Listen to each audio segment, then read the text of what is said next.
우리 다 함께 사도신경으로 우리의 신앙을 고백드리시면서 8월 23일 화요일 아침 예배를 우리 하나님 앞에 올려드리겠습니다. 나는 전능하신 아버지 하나님, 천지의 창조주를 믿습니다. 나는 그의 유일하신 아들, 우리 주 예수 그리스도를 믿습니다.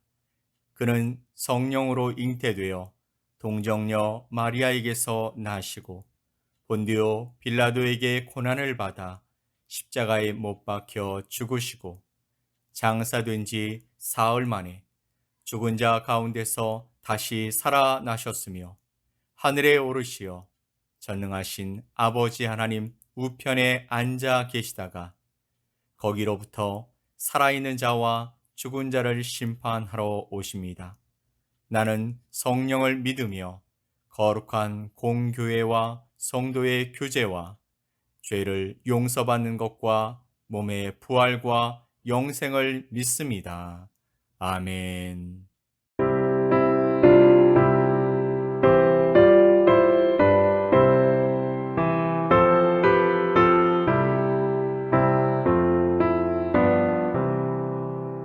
내가 깊은 곳에서 주를 불러 아뢰니 주여 나의 간구를 들어주심 바라고 보좌 앞에 나가니 은혜 내려주소서. 주가 죄를 살피며 누가 능히 서리요. 오직 주만 모든 죄 용서하여 주시니 주님 앞에 떨면서 용서하심 빕니다.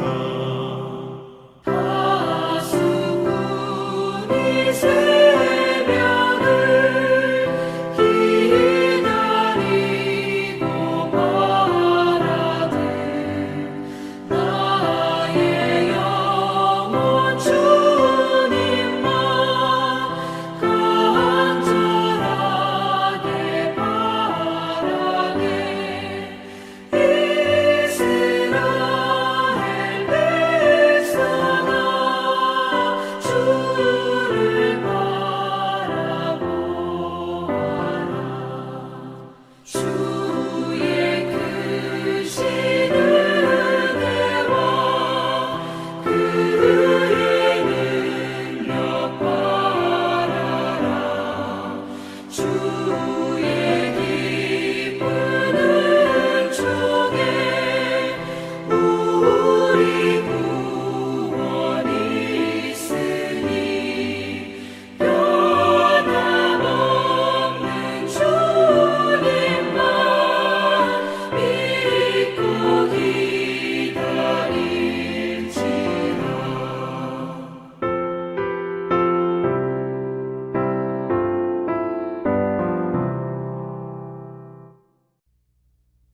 오늘 함께 보실 하나님의 말씀은 사무엘상 31장 7절로 13절 말씀입니다. 사무엘상 31장 7절로 13절 말씀을 우리 함께 보겠습니다.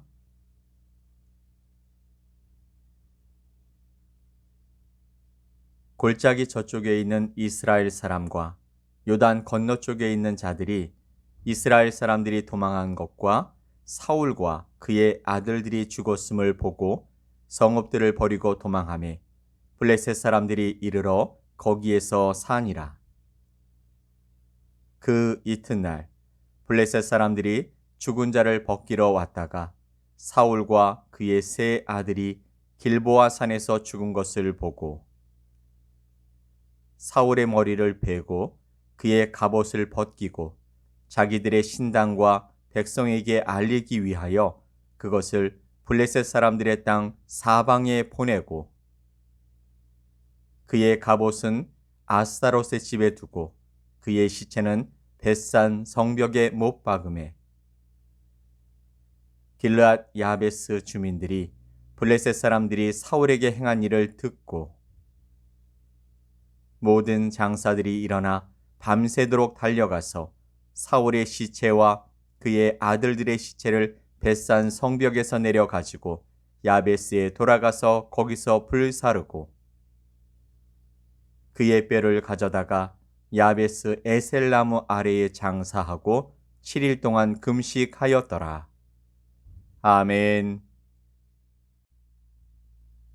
사울이 최초로 이스라엘의 왕이 되었을 때 사무엘을 신뢰하는 이스라엘 백성들은 모두 그를 왕으로 받아들였지만 일부 비료들은 그를 멸시하고 동조하지 않았습니다. 당시 암몬 사람 나하스가 길르앗 야베스를 침공했을 때 야베스 사람들이 서로 화친하자고 제의하자 나하스는 내가 너희 오른 눈을 다 빼어야 너희와 언약하리라. 내가 온 이스라엘을 이같이 모욕하리라 라는 말로 거절했습니다. 이에 야베스 사람들이 사울의 고향 기브아에 가서 그 사실을 알리며 도움을 청합니다. 사울은 그 소식을 듣고 이스라엘 백성 10만 명과 함께 가서 암몬 사람들을 대파하고 승리를 거두었습니다.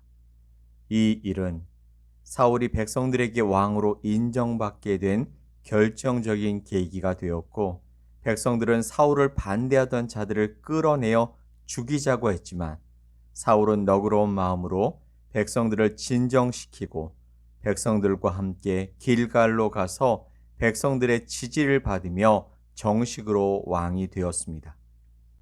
사무엘도 이 일을 좋게 여기고 백성들을 향해서 이 모든 일이 하나님의 뜻임을 공포하며 오직 마음을 다하여 여호와를 섬기라고 당부하며 자신도 백성들을 위해 여호와 앞에서 기도하기를 쉬는 죄를 결단코 범하지 아니하겠노라 약속했습니다.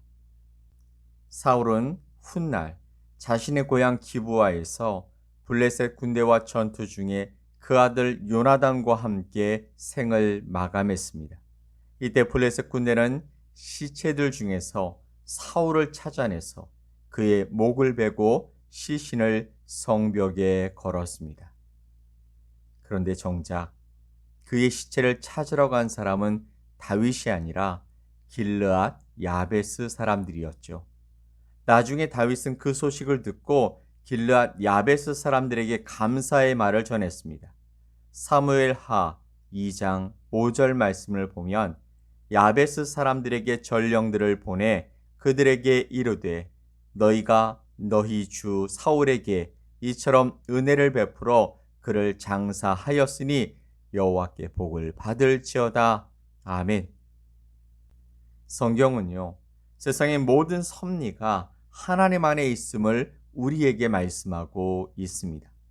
하지만 인간은 하나님의 섭리를 거스리며 살기 때문에 이 세상에는 우리가 이해할 수 없는 일들도 참 많습니다.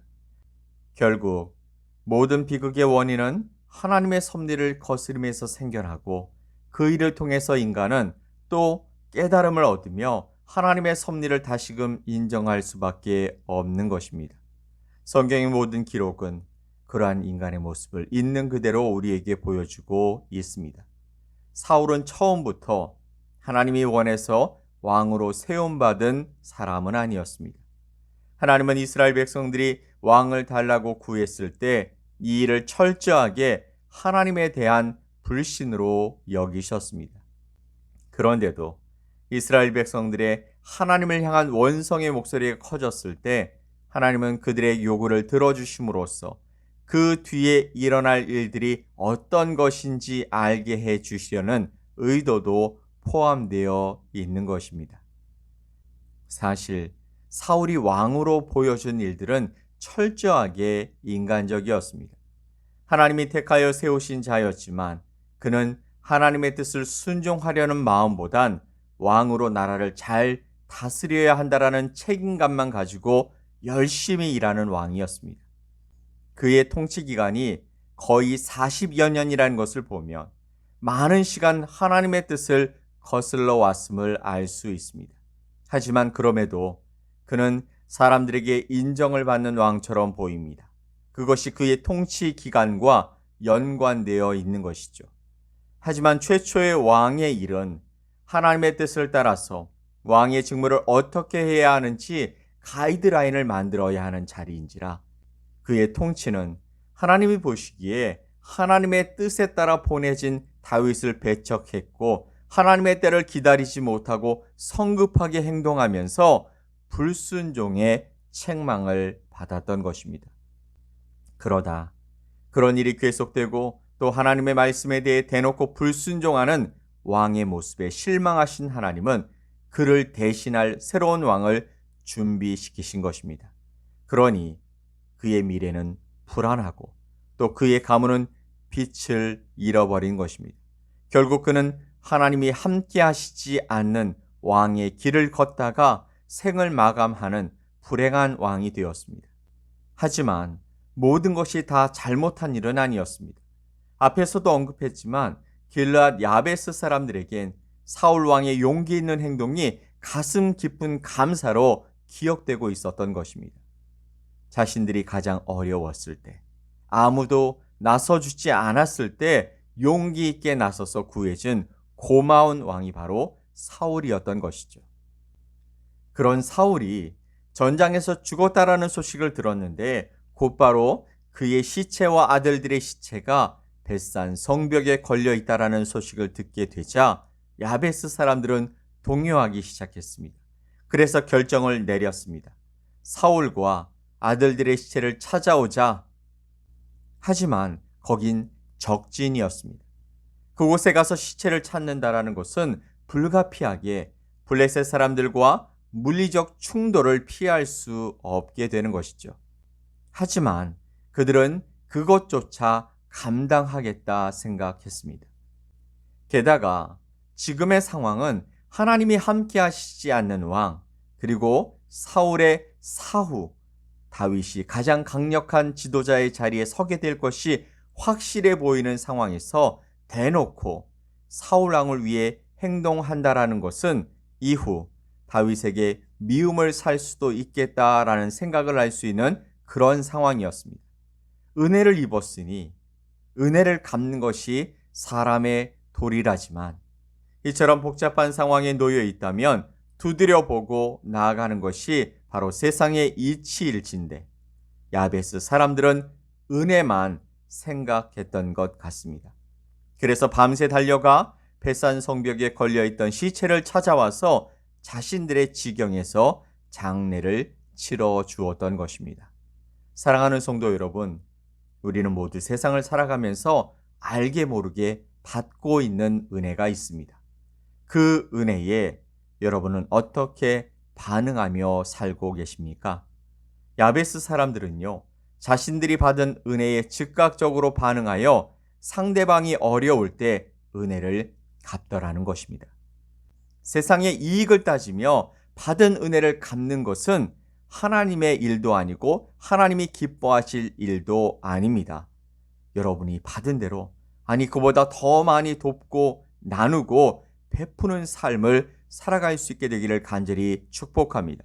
그것이 우리를 향하신 아버지 하나님의 뜻인 줄 믿습니다. 아멘. 우리 함께 기도합시다. 참 좋으신 하나님 아버지 감사합니다. 우리를 향해 오늘도 헤아릴 수 없는 은혜와 사랑을 더해 주시니 감사합니다. 그 놀라운 은혜에 감사와 사랑으로 반응하게 하여 주시고 우리를 통해 이루어 가실 삶의 열매들이 더 풍성하게 하여 주시옵소서. 오늘도 선하신 하나님의 마음으로 우리와 함께 하실 것을 믿고 감사드리며 예수 그리스도의 이름으로 기도 올리옵나이다. 아멘. 하늘에 계신 우리 아버지여, 이름이 거룩히 여김을 받으시오며 나라가 임하시오며 뜻이 하늘에서 이루어진 것 같이 땅에서도 이루어지이다. 오늘 우리에게 일용할 양식을 주시옵고 우리가 우리에게 죄 지은 자를 사하여 준 것 같이 우리 죄를 사하여 주시옵고 우리를 시험에 들게 하지 마시옵고 다만 악에서 구하시옵소서. 나라와 권세와 영광이 아버지께 영원히 싸움나이다. 아멘.